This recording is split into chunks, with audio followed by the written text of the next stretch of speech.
patriarcas de Israel. Y les pido que abran su Biblia en el libro del Génesis, capítulo 26. Génesis, capítulo 26. Tenemos como tema las pruebas de Isaac. Las pruebas de Isaac. La vida de cualquier persona podría escribirse comentando las pruebas que atravesó durante su vida y la manera como trató con ellas. No existe una sola alma que en este momento nos escuche o nos vean por televisión, una sola alma que no haya atravesado diversas pruebas. Muchos le llaman pruebas a aquellas experiencias donde tal vez por nuestro pecado sufrimos, y esas no son pruebas. Cuando tú haces algo malo y sufres como consecuencia de tus acciones, no son pruebas, son experiencias lastimeras, dolorosas, que te hicieron sufrir con el propósito de que más adelante no cometas los mismos errores. Pero esas no fueron pruebas, fueron experiencias, repito, dolorosas, y también todos las hemos atravesado, porque a todos el pecado nos ha hecho sufrir. Otras veces hemos atravesado en la vida experiencias que no fue nuestra culpa, que tal vez fuimos víctimas de personas que abusaron de ti o personas que te lastimaron sin que tú hayas buscado esto, y también te quedó una secuela de dolor, te sientes lastimado, te sientes lastimada, herida, herido de algo que sucedió en tu pasado. Pero tampoco estas fueron pruebas, fueron experiencias que Dios ha permitido para que, repito, en esta noche podamos entender que todo aquello que el diablo quiso destruir en nuestra vida, Dios lo quiere edificar. Dios quiere de la muerte sacar la vida. Dios quiere mostrarte que del lodo donde tú caíste y donde yo caí, Él tiene el poder de levantarnos, hacernos sus trofeos y en alto ser sus banderas y voltear hacia atrás y ver todo el pasado como una pesadilla nada más. Este es el Dios de la Biblia, es el Dios que predicamos. Y tú tienes que entender esto, porque tú no puedes proyectarte hacia el futuro con lamentos, atados a la muerte, atados a una experiencia, atado a aquella cosa que te hizo sufrir, de lo cual fuiste víctima. No puedes tú extenderte, proyectarte hacia el futuro con este tipo de lastimaduras, de heridas, de traumas y de problemas psiquiátricos emocionales que puedan convertirse en un peso para que Dios te pueda usar. Dice en Filipenses el apóstol Pablo, olvidando lo que queda atrás y extendiéndonos a lo que está delante. Esta es la manera como la vida de Isaac es registrada en la Biblia. Y este es el único capítulo en el libro del Génesis donde Isaac es el único protagonista y el principal también. La vida de Isaac es manifestada resaltando en este capítulo las pruebas que enfrentó, y nosotros en esta noche vamos a aprender muchas lecciones a través de las pruebas que Isaac atravesó. Leamos los primeros 6 versículos y analicemos la primera prueba de Isaac. Después hubo hambre en la tierra. Inmediatamente nosotros, al comenzar a leer la Biblia, tenemos que pensar en Dios, desde luego. Esta hambre no fue una coincidencia. No se acercó un ángel al cielo y le dijo, Dios, ¿qué crees? Hay hambre en la tierra donde está tu siervo Isaac. Porque Dios controla todos los eventos de la historia. Entonces, esta hambre fue producida por Dios deliberadamente. Hay que aprender a ver las cosas que nos rodean para entender la mano de Dios, cómo está actuando, y saber cómo vamos a reaccionar en ese momento determinado. Esta hambre, pues, no fue una coincidencia ni un accidente. Además de la primera hambre que hubo en los días de Abraham, o sea, en los días del papá de Isaac, también hubo la misma prueba Abraham. Ustedes, los que escucharon esa conferencia, la recordarán. Y se fue Isaac a Abimelech, rey de los filisteos, en Gerar. Y se le apareció Jehová y le dijo: no desciendas a Egipto, habita en la tierra que yo te diré. Habita como forastero en esta tierra, y estaré contigo y te bendeciré. Porque a ti y a tu descendencia daré todas estas tierras, y confirmaré el juramento que hice a Abraham, tu padre. Multiplicaré tu descendencia como las estrellas del cielo, y daré a tu descendencia todas estas tierras, y todas las naciones de la tierra serán benditas en tu simiente. Por cuanto oyó Abraham mi voz, y guardó mi precepto, mis mandamientos, mis estatutos y mis leyes. Habitó pues Isaac en Gerar. Hubo una grande hambre en la tierra, pero fue diferente a la que enfrentó su papá Abraham. Isaac estaba enfrentando la pérdida de su rancho, la pérdida de sus ganados, la pérdida de sus rebaños, de sus cosechas, y estaba a punto de perder la fortuna heredada, la herencia, los bienes materiales, todo lo que su padre Abraham le había transferido en el momento de su muerte. Fue tan grande esta hambruna que Isaac estaba seguro que quedaría en la bancarrota. ¿Qué tenía que hacer?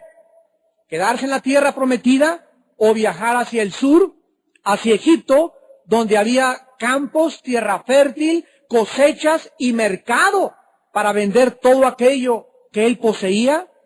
La prueba y la tentación eran terribles y la presión muy fuerte. ¿Qué haría Isaac? ¿Y qué hizo en realidad? En primer lugar, dice el versículo 1 que sucumbió ante la presión. Hubo hambre y se fue Isaac a Abimelech, rey de los filisteos, en Gerar. Esta primera prueba le vamos a llamar enfrentando pérdidas materiales con la tentación de abandonar a Dios.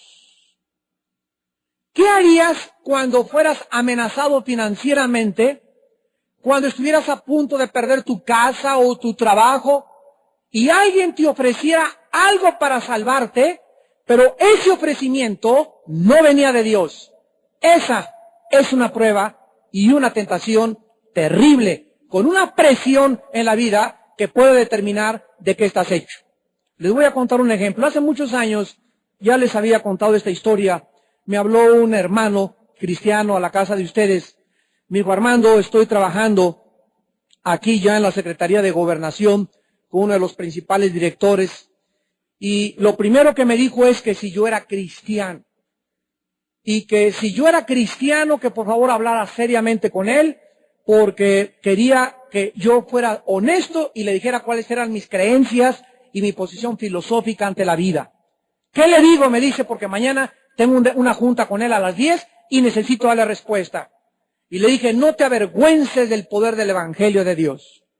No importa que inclusive él llegara a ser un ateo y que está buscando quiénes son cristianos para no aceptarlos ahí en esa secretaría, pero tú tienes que permanecer fiel a Jesucristo. Le dije: yo le voy a rogar a Dios que tu fe no falte, que te fortalezca, porque es una prueba tremenda de Dios. Al otro día me habla en la noche y me dice: Armando, ¿qué crees? Y le digo: ¿qué pasó? Me dice: pues fíjate que mi jefe es cristiano.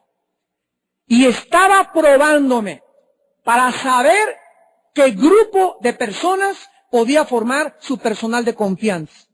Y cuando yo le dije que era cristiano, le dije: ahora yo sé que puedo contar con tu confianza porque no te avergonzaste del Señor Jesucristo. Y lo nombró subdirector.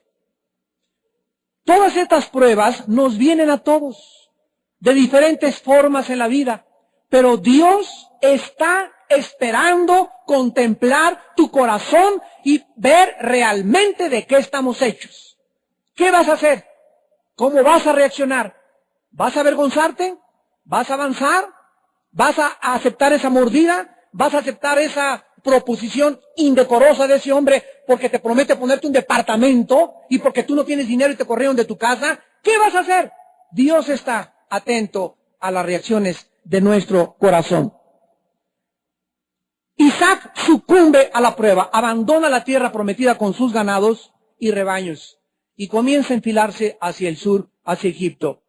Pero antes de llegar a Egipto, se detiene en Gerar, que era la frontera entre la tierra prometida y Egipto. Ahí estaba en medio de dos mundos Isaac.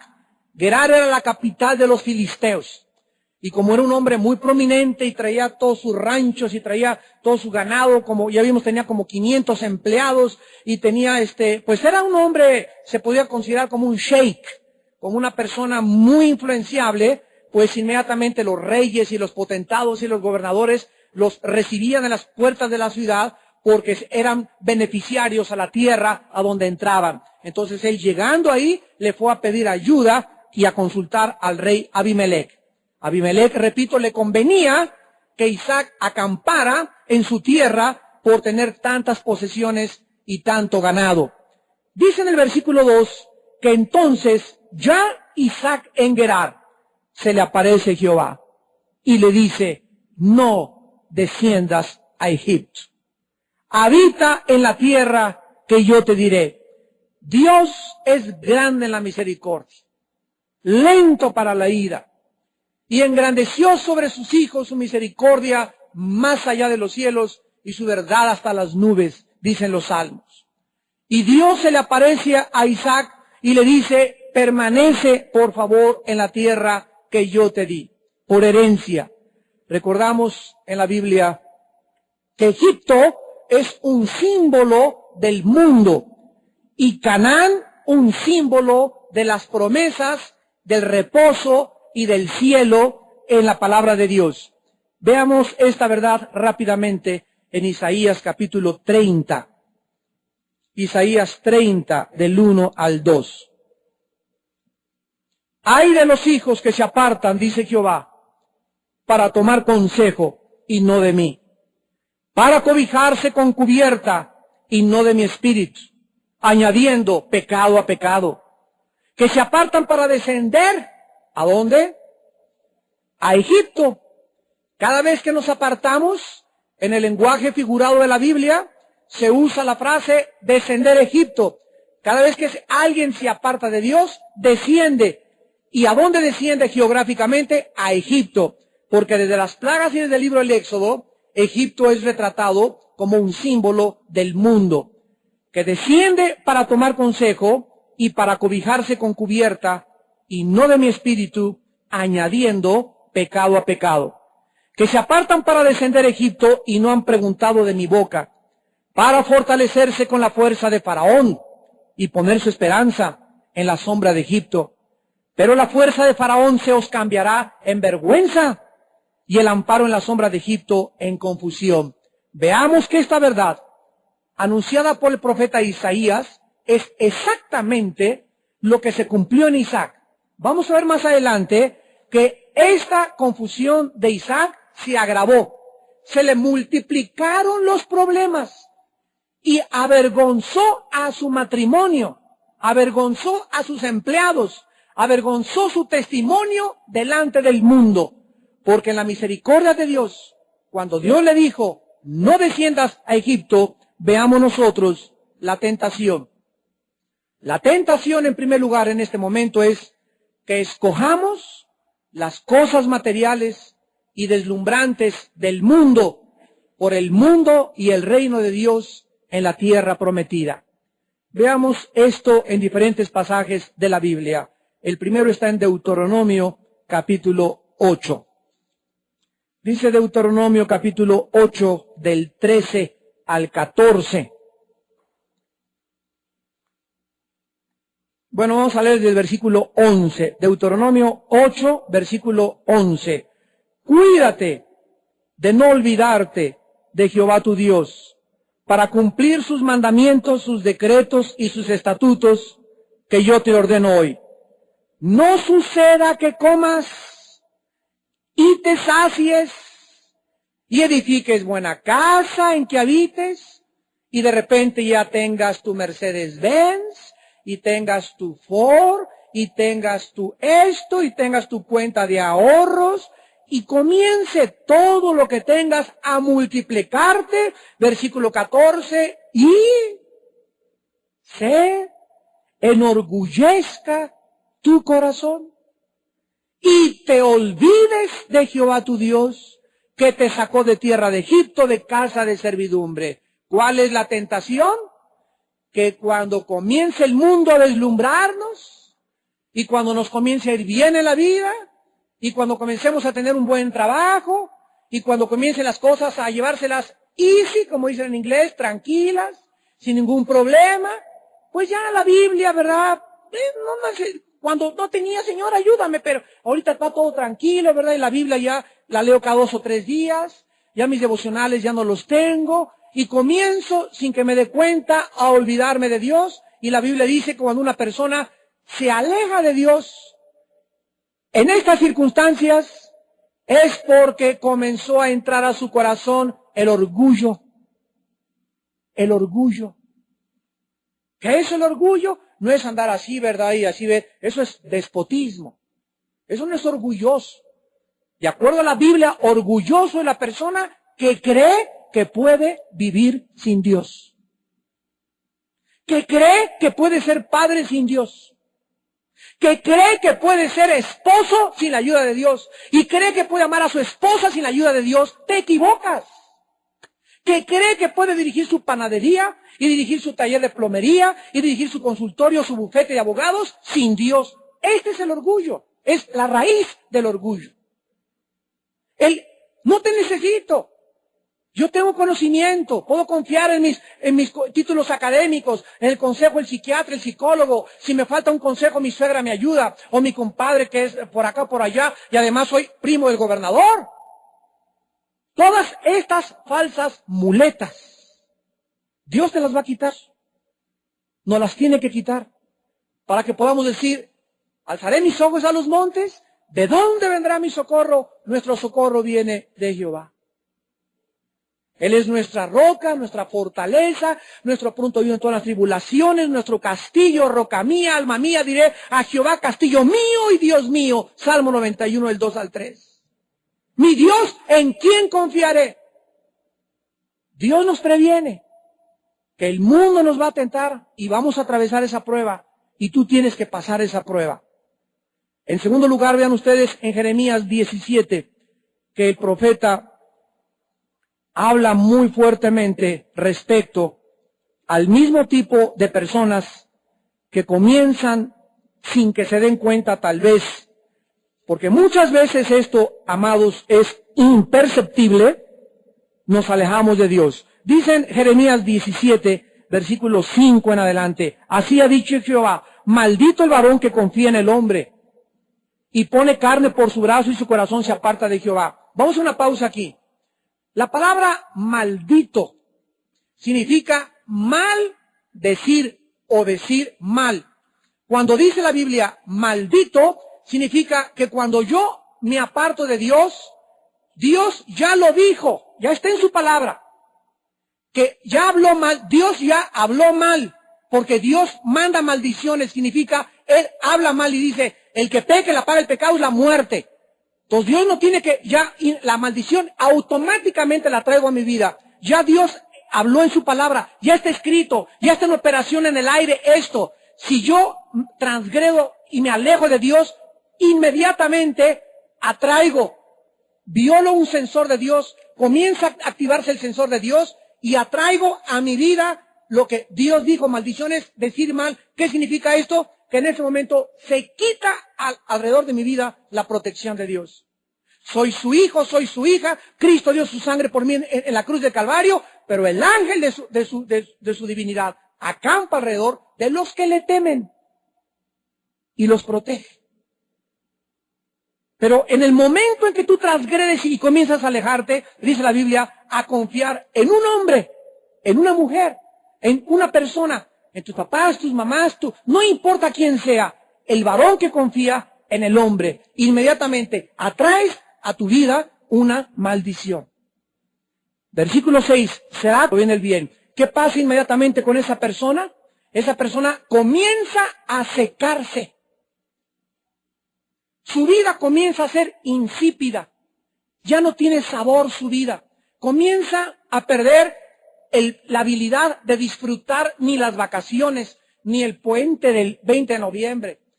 Ya no disfruta su casa, no disfruta su comida. La mayor parte de las veces esa persona está irritable, esa persona comienza a amargarse, comienza a resabiarse, se está secando, es como una retama en el desierto. Y Cristo vino a darnos vida, y vida en abundancia. ¿De dónde viene esta sequedad mía? ¿De dónde viene este sinsabor? ¿Por qué estoy así? ¿Por qué ya le perdí gusto a todo? ¿Por qué ya nada me atrae? Ya ni siquiera me río de muchas cosas. ¿Por qué? Porque hay alguien en quien yo estoy confiando y no es Dios. Morará en los sequedales, en el desierto, en tierra despoblada y deshabitada. Comenzará esa persona a aislarse. Comenzará esa persona a no tener ni siquiera ya amigos ni amigas. En lugares desiertos, en sequedales, en tierra deshabitada y despoblada. Esto nos habla donde no hay civilización. Tú puedes estar en medio de 50 personas y sentirte la persona más sola del mundo.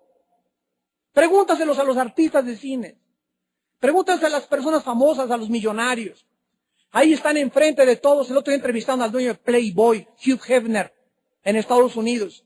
Y le dijeron, oiga, usted hace una persona, ¿verdad?, que siempre tiene entretenimiento y las bonis, todas las muchachas, desfile muchachos que él tiene para desayunar, para comer, para cenar, ¿verdad? Le sobran las muchachitas a él, le sobran los amigos, le sobran toda la gente influenciada del ambiente más superfluo y más vano que existe en Hollywood. ¿Y saben lo que le contestó a la revista Newsweek Hugh Hefner?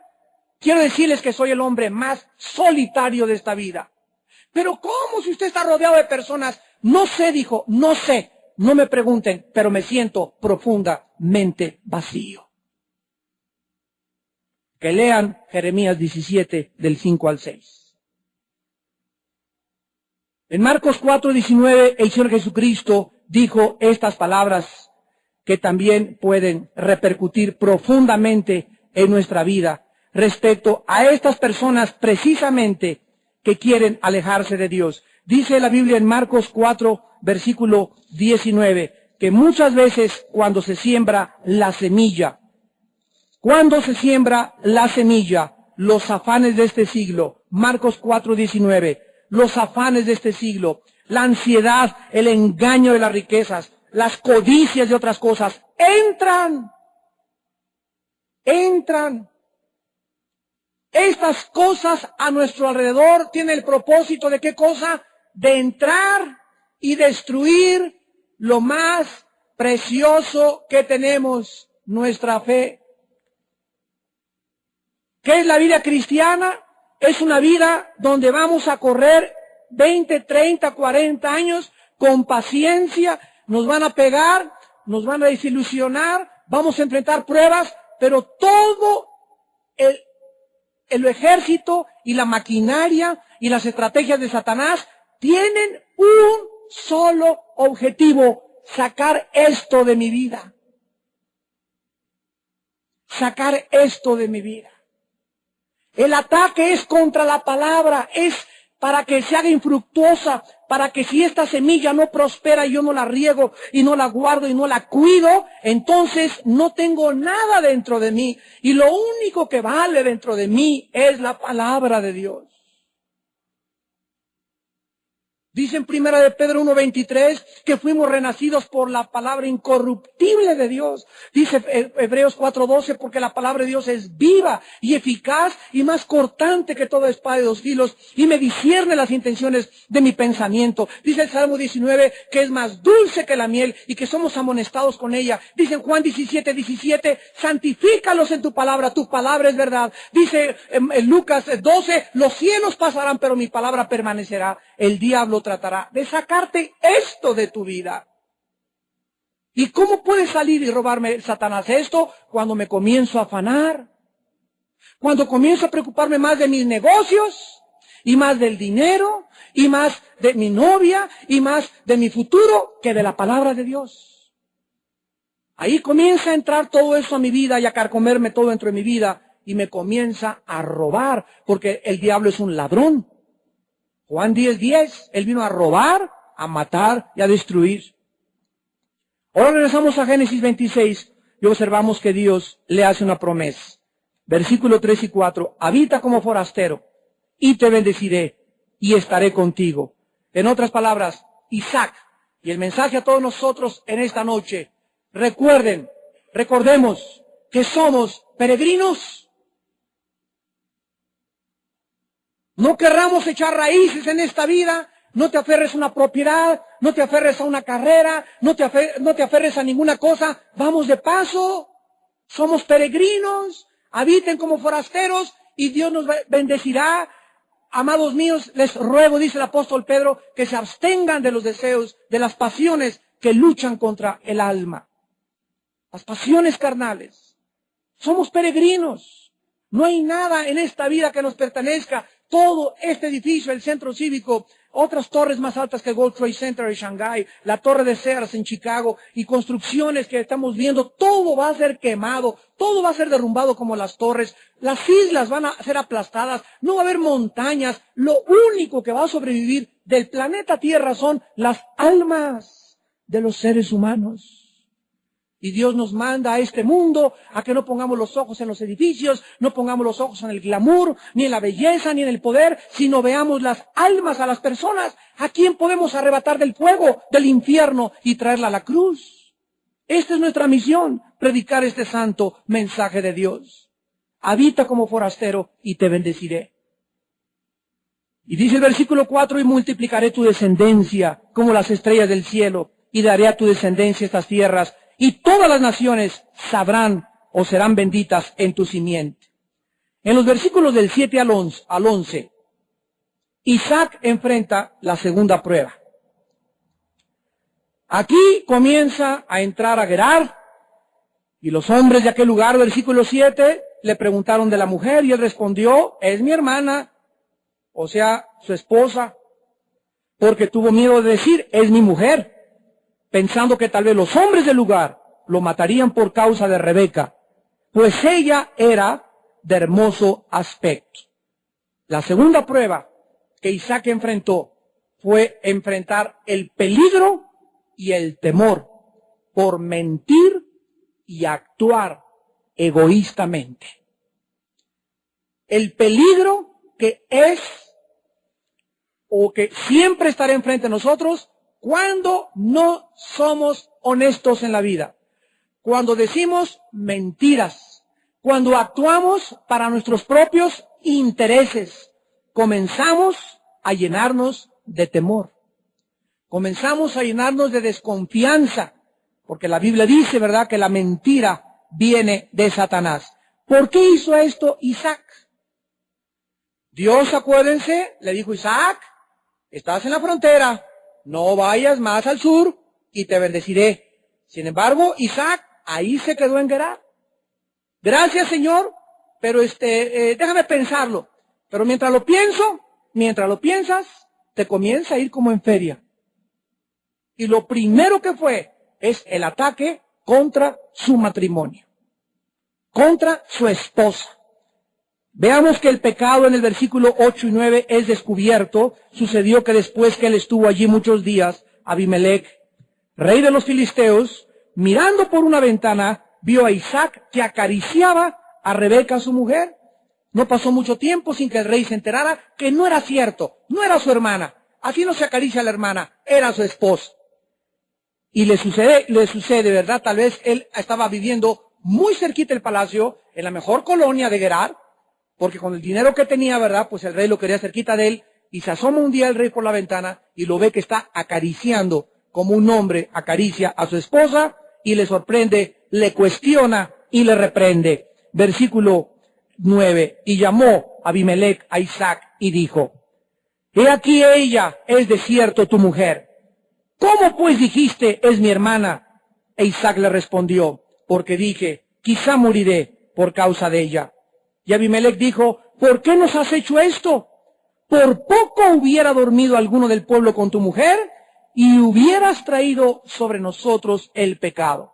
Entonces Abimelech mandó a todo el pueblo diciendo, el que tocare a este hombre o a su mujer, de cierto morirá. El rey corrige el pecado de Isaac, pero obviamente el rey no quería perder las inversiones materiales de Isaac que había traído a su ciudad, y lo único que hace es avergonzarlo públicamente y mandar un edicto para que nadie se acercara a su mujer. En los versículos del 12 al 17, Isaac enfrenta la tercera prueba, y se llama la prueba de la envidia y el rechazo por causa de la prosperidad. Cuando alguna persona comienza a prosperar, Eclesiastés 4:4 dice, toda excelencia de obras. Compras un coche nuevo, o traes un traje nuevo, o te compras una casa nueva, o prospera tu negocio, o te cambias de colonia, vas a tener detrás de ti un ejército de envidiosos. Y tú vas a enfrentar esa prueba. ¿De qué forma? Versículo 12, sembró Isaac en aquella tierra y cosechó aquel año 100 por 1. Y le bendijo Jehová. El varón se enriqueció y fue prosperado y se engrandeció hasta hacerse muy poderoso. Y tuvo hato de ovejas, hato de vacas, mucha labranza, y los filisteos le tuvieron envidia.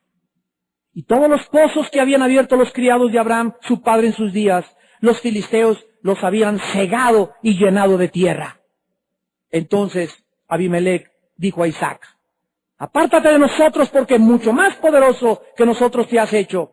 Vemos nosotros como el gobierno también reacciona ante una persona que comienza a tener poder monetario.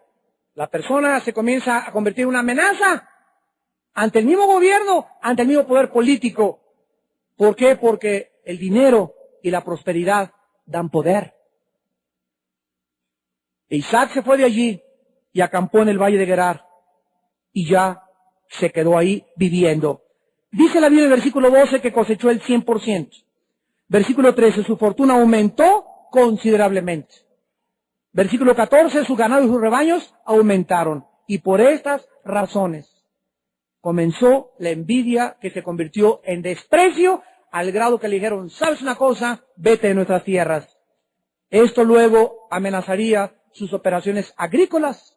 Despertó también fricciones y pleitos profundos en su relación con los filisteos, porque los pozos, en aquel tiempo, todo el mundo hacía pozos, perforaba la tierra, ¿con qué propósito? Para el agua. Allá no había que le abres el agua caliente y el agua fría, ¿verdad? Ni filtros, ni nada de esas cosas. Allá llegas a un lugar, pones tu campamento, y lo primero, lo indispensable para sobrevivir, ¿qué es? El agua. Entonces todo el mundo comenzaba a perforar, y cuando había agua era como encontrar petróleo, porque en cuanto encontraron un pozo con agua, ahí acampaban, ahí se quedaban, y hasta un campamento, una ciudad se establecía. Entonces los pozos que Abraham había perforado, llegaron estos envidiosos y comenzaron a tapar y echarle tierra todo aquello que era la provisión para que Isaac pudiera sobrevivir.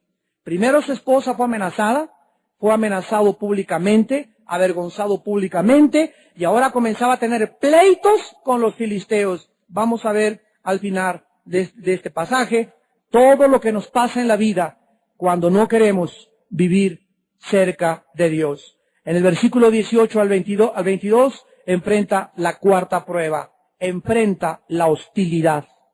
Volvió a abrir Isaac los pozos de agua que habían abierto en los días de Abraham su padre y que los filisteos habían cegado después de la muerte de Abraham. Y los llamó por los nombres que su padre los había llamado. Pero cuando los siervos de Isaac cavaron en el valle, hallaron un pozo de aguas vivas.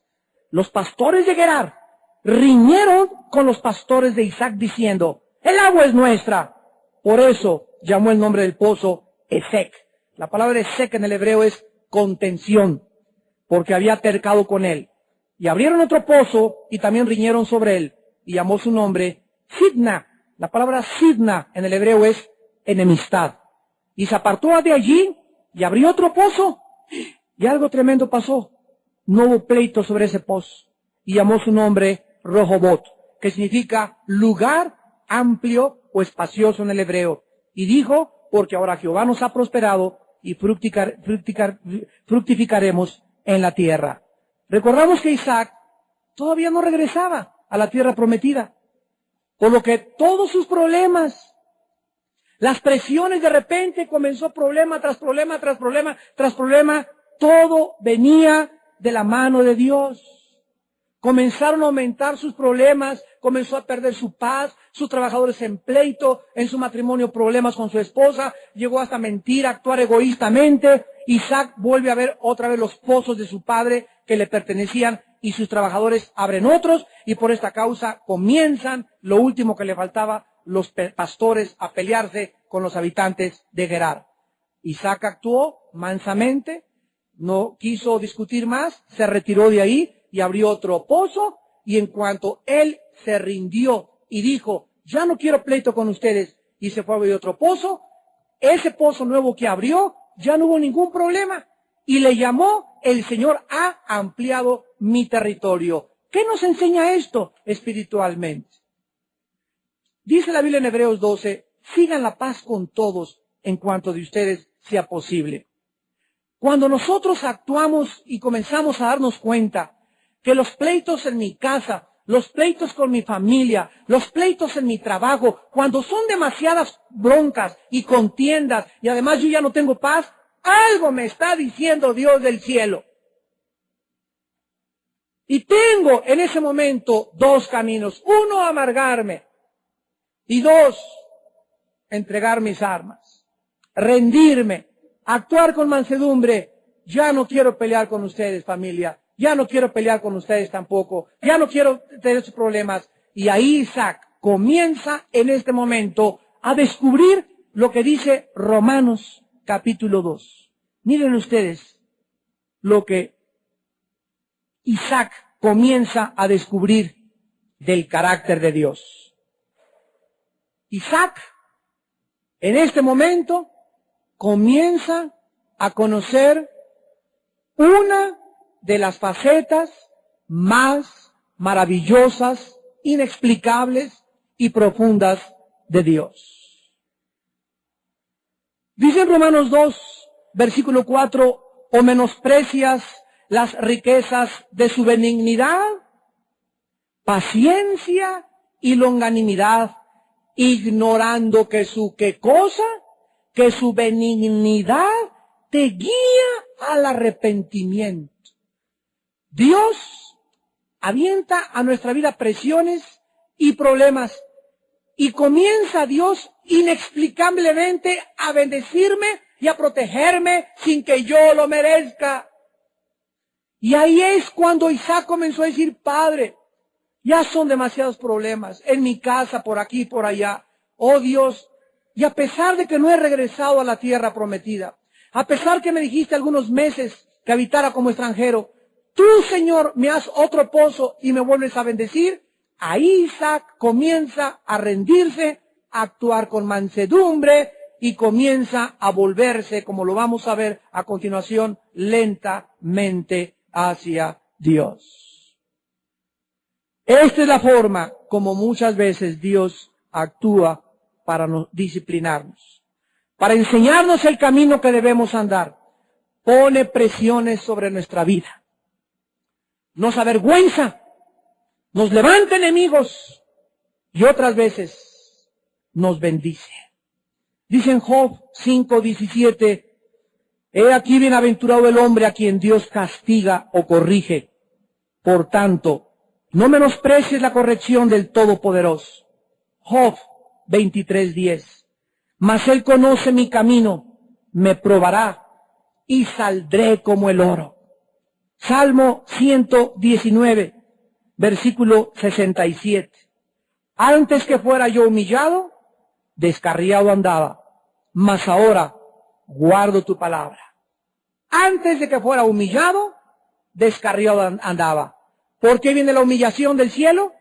Porque nos hemos brincado las trancas. Mira, cuero. Dice en Hebreos 12, el Nuevo Testamento, no menosprecies, hijo mío, cuando eres disciplinado por el Señor, porque el Dios al que ama castiga y azota al que recibe por hijo. Si soportas la disciplina, Dios te trata como hijo. Porque Dios no disciplina a los que no son sus hijos. Si tú conoces un cristiano que ya se apartó y que tiene 3 meses y 4 meses y va peor, nunca ha sido regenerado, nunca ha tenido la salvación, nunca ha hecho una decisión verdadera, nunca ha sido quebrantado, nunca ha tenido arrepentimiento. Le ha gustado, ha simpatizado y está agradado, como Herodes le encantaba oír a Juan el Bautista. El rey Agripa le dijo a Pablo, por poquito me convence de ser cristiano, pero Herodes después le cortó la cabeza al Bautista. Y Agripa está en el infierno ahorita. Y Judas 3 años caminó con Cristo, cenó con Cristo, comió con Cristo, anduvo con Cristo, tomó discípulos con Cristo. Y a los 3 años y medio le metió el cuchillo por detrás a Cristo. Lo traicionó. Pero los que son hijos reaccionan. Los que son hijos se vuelven a Dios a través de todas estas problemas y a través de todas estas presiones. Finalmente encontramos en el versículo 26 al 33 de Génesis 26, que entonces Dios comienza a librar a Isaac de sus temores. Dios le comienza a mostrar que era necesario que hubiera paz entre él y sus vecinos. Abimelech busca a Isaac, versículo 26. Abimelech vino a él desde Gerar y Asad, amigo suyo, y Ficol, capitán de ese ejército. O sea, se presenta el rey con su secretario de Hacienda y con el secretario de la Defensa. Y los 3 van a Isaac. Y versículo 27 les dice Isaac, ¿por qué venís a mí? ¿Qué no me aborrecían? ¿Qué no les caía yo gordo?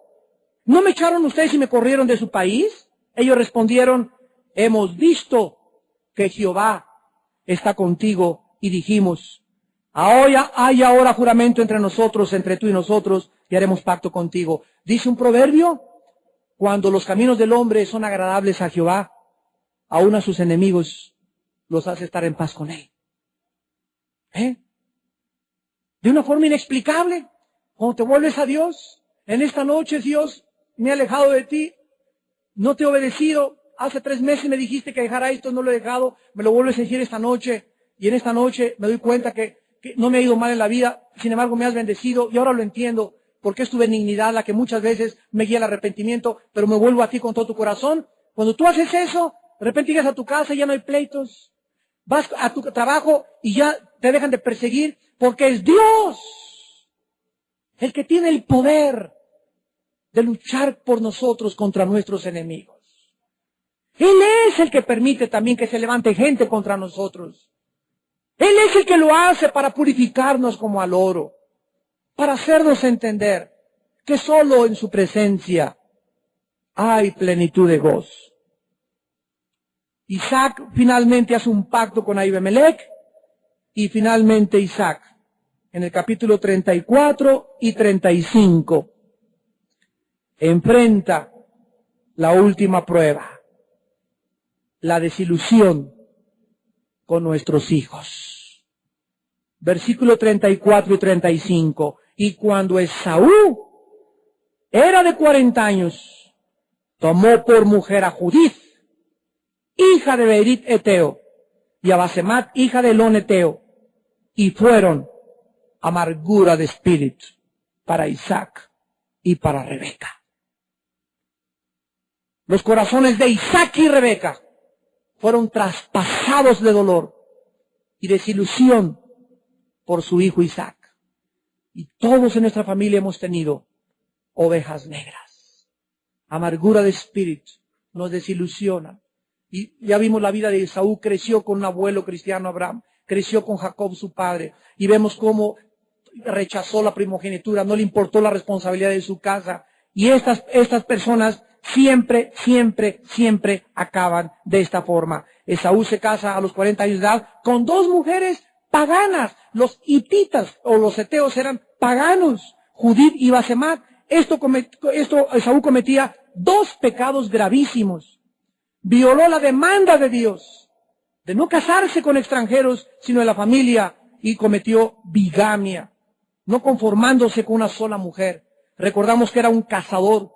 Tal vez Esaú era un cuate bien parecido, atractivo a las mujeres, pero era una persona que precisamente por el atractivo que eran las mujeres, se aprovechaba de ellas, las explotaba, las manipulaba y las oprimía psicológicamente y las tronaba. Nunca ninguna era digna demasiada para su guapura.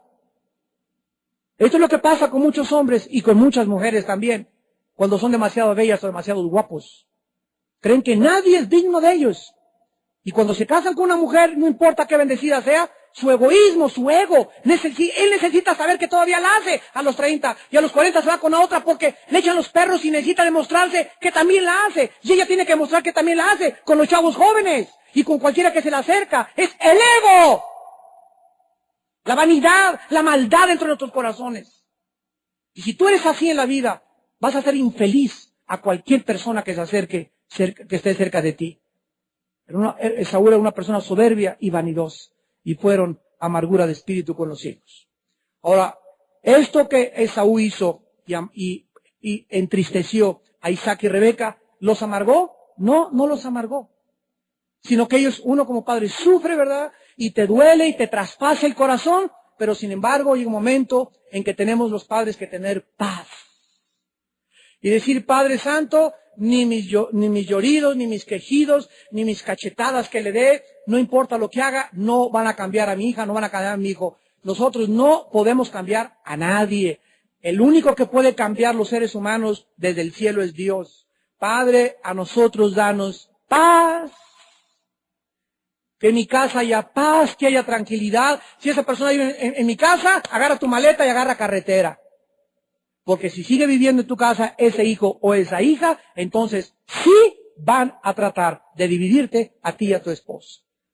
Y Señor, la iré a visitar a la cárcel de mujeres, o a Santa Marta Catitla, o al hospital psiquiátrico, o a lo mejor a algún hospital. Pero Señor, tú encárgate, es tu hijo, tú lo trajiste al mundo, tú encárgate de él. Yo necesito paz en mi matrimonio.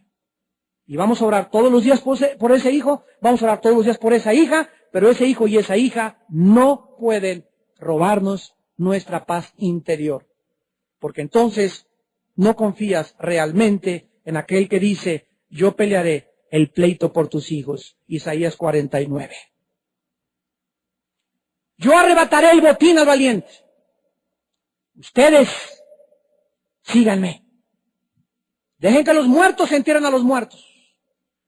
Dejará el hombre a su padre y a su madre. Dejen todas las preocupaciones que están alrededor. Ustedes síganme. No permitas que nada te distraiga. Lo vimos en Levítico un domingo. Los sacerdotes no podían estar llorando un muerto 3, 4 meses, 5 meses, porque los apartaba del camino de Dios. Tú como madre necesitas, hay mujeres que aquí en la iglesia que necesitan tu consejo, tu abrazo, tu misericordia, pero como estás ya tienes 3 meses por tu hija afligida, ya no puedes aconsejar a nadie, no puedes manifestar los dones que Dios te ha dado, y todo ¿por qué? Porque un hijo te tiene anclado. No es justo. No es justo. Ya déjaselo a Dios tu hijo, déjaselo a Dios tu hija, y busca a quien poder ayudar, pero no permitamos en nuestra vida que nada ni nadie nos separe del amor de Dios en Cristo Jesús. Oremos. Bendito sea el Dios y Padre de misericordias y de toda consolación, que prueba nuestros corazones. El camino del justo es rectitud. Y tú, oh Dios, que eres un Dios que amas la rectitud, pesas los corazones del justo. Tú guardarás en perfecta paz a todos tus hijos que confían en ti. Y los mantendrás en esta paz porque en sus mentes estás tú día y noche. Confíen en Dios. En Él está la fortaleza de los siglos. Él es nuestra roca. Nuestros hijos están en sus manos. Ustedes sean santos. Sigan la justicia y la misericordia. Dios se encargará de tu hijo, de tu hija, de tu hermano, de tu madre. Pero no permitas que ningún problema familiar, no lo permitas, te robe y te quite tu paz. y te impida trabajar en la obra de Dios. Él te está abrazando en esta mañana y te está consolando y diciéndote: si yo cuido de las aves, ¿no cuidaré de tu hijo? ¿No tendré misericordia de tu hija?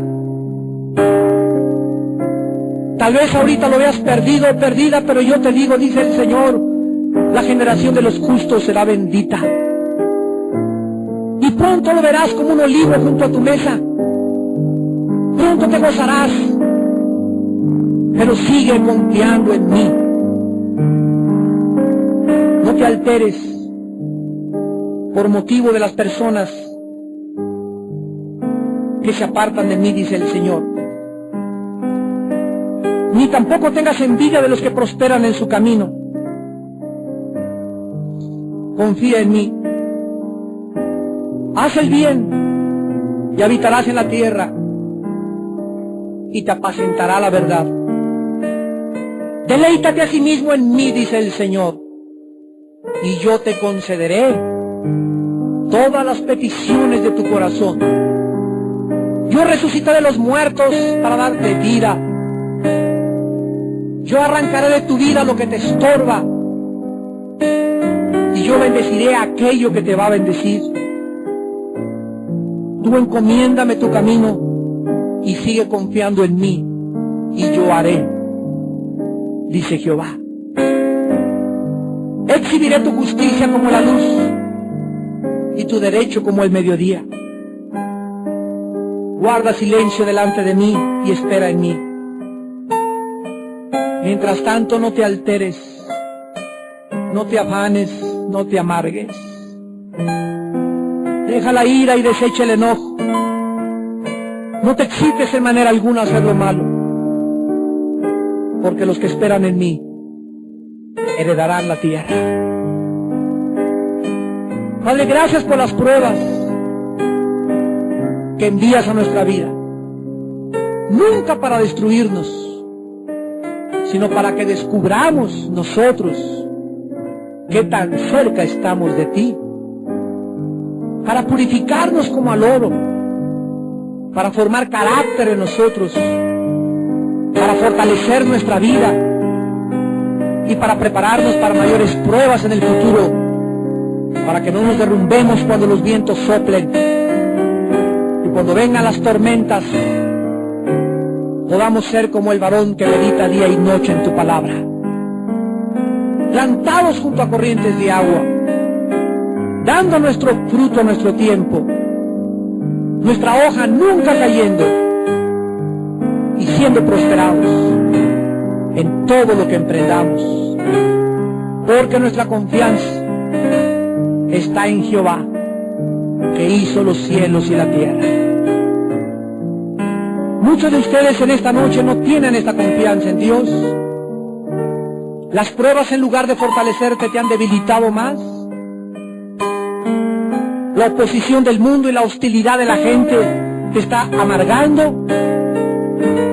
Y el espíritu que tenemos los que tenemos a Cristo es un espíritu de valor, de poder y dominio propio, no de cobardía. Recibe en esta noche el Espíritu de Dios en tu vida. Recibe a Jesucristo como tu Señor, para que estés preparado a las pruebas que el día nos enfrenta, y cada día traerá su propio mal. ¿Qué tengo que hacer, me dirás esta noche, para recibir a Cristo? La Biblia dice que en primer lugar te arrepientas de tus pecados. Arrepentirte es darte la vuelta, es reconocer que el camino que llevas es un camino equivocado. No vas a durar mucho tiempo en ese camino, te vas a autodestruir si sigues en ese camino. Dios viene a rescatarte esta noche. Dios interviene desde el cielo esta noche y te da la mano del pozo donde estás para sacarte de tu desesperación. Vuélvete a Él. Esto es arrepentirse. En segundo lugar, cree. Simplemente cree que Jesucristo, su Hijo, en esa cruz derramó su sangre por tus pecados. Y en tercer lugar, invítale a tu corazón, diciéndole estas palabras: Señor mío y Dios mío, te doy gracias por las experiencias que me han hecho sufrir de mi vida pasada, porque me han mostrado mi maldad, mis errores, mis equivocaciones, mis decisiones que hice sin tomarte en cuenta. Por eso he sufrido lo que he sufrido. Pero ya no quiero sufrir por eso. Ahora si sufro, que sea por ti, Señor Jesús, y no por mis maldades. Te pido que entres a mi corazón, Cristo, en esta noche, y que me fortalezcas para vivir para ti. Entra a mi vida como mi Señor y Salvador, y glorifica tu vida a través de mi vida, para tu gloria eterna, en tu Hijo eterno, el Señor Jesucristo.